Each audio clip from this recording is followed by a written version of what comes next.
If you've been following along in this Tracktion Waveform Basics series, then you'll know that we've recorded some audio, got some MIDI in there, we've added some plugins on there, and now what we might want to do is mix our track down so we can share the MP3 or the WAV file, we can upload it to social media or release it, do whatever we want with it. And that's what we're going to look at in this video. How do we mix things down? Now, this track isn't a full track or anything, but what I like to do is take these little markers here and you just click and drag them. They're always at the start of any project and you just click and drag them. I like to just have them at the start and the end of where I want to do a mix down. This isn't necessary. You don't have to do that.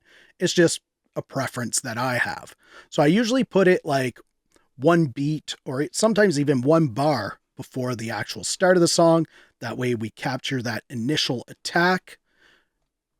And then if it's a song that has sort of a fade out, or maybe there's some reverb and stuff that kind of lingers around, then we might want to put this a little bit after to capture all that audio that might still be audible after everything's done playing. But for this one, let's say I just don't want this stuff, and instead of deleting it, I just want to end it abruptly right there. So I have my markers set. Again, you don't have to do this. If you don't set your markers, it's going to capture all of your audio and it will capture that last little bit of reverb tail or anything that's at the end. But I'll show you why I do that. Then I'm going to expand this bottom properties bar. I usually like having it open, and I'll go to File. And then in here, I want to go to Export Render to a File. Click on that. And you'll notice that it just did this render of it automatically. This is one of the first settings I usually change in Waveform, and that's this render automatically. Because when you have a big track, that can really bog your computer down, and you might want to change some of these things. So disable that. I do recommend it. You don't have to, but I really recommend disabling that. And it remembers that for every track after until you enable it again. Now, up here, we have some different settings. You can click here and change this to MP3 or one of the other file formats. I'm going to leave it on WAV because I do like WAV. If you were just mixing down like a single instrument, maybe a guitar or a vocal, something like that, you might want it to be mono, so you would uncheck stereo. But we're going to mix down the whole track, so we want stereo. Sample rate, you can change that if you want. I think it's usually defaulted to whatever your audio interface is, so you may need to change that, you may not. Use whatever sample rate you like. 48,000 or 44,100 hertz is usually your two basic ones that you would use. Sample size or bit rate. Now, I like to have mine 24-bit. That's what I record at. So I would change that to 24-bit. There's some other options in here like remove silence at start and end. You might want to do that. Normalize.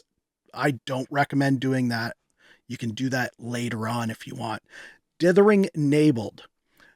You would want dithering if you recorded at 24-bit and then you were going to render this down to 16-bit. You can enable that dithering if you want. That's when you need dithering, is when you're changing your bit rate. So if you're going from 24-bit to 16, you want dithering. If you're just saving to 24-bit and that's what you recorded at, just uncheck that. Only render marked region. That's the markers that I set up. So I'm going to click that because that's what I want. Render each track to a separate file. Sometimes I do that if I'm exporting all my stems and I want to load it into a different DAW. You can actually click that and it's going to render down each track separately, and you'll have a folder with all of those separate stems in there if that's what you want to do. I just want to mix down my track, so I'm not going to enable that. Render at 1x play speed. It's going to render in real time. Some people think that it's a better render quality, or if you have your computer's loaded up with all kinds of plugins and you're having some issues, you may want to try that out. I'm not going to do that here.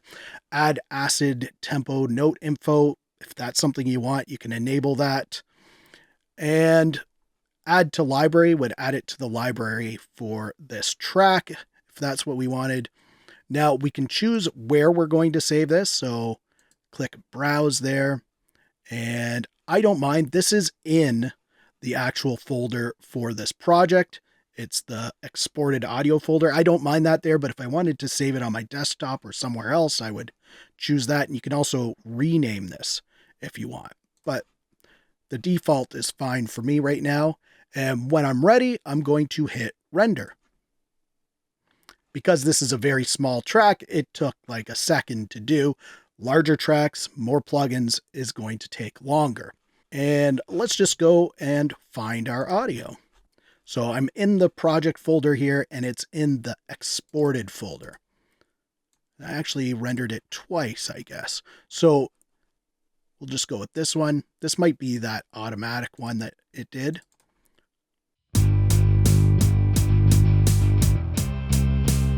It's a very basic track, but there you can see I've rendered down all of those tracks into one file. And if I wanted, I could upload that file or do whatever I want with it, send it to people, whatever it is.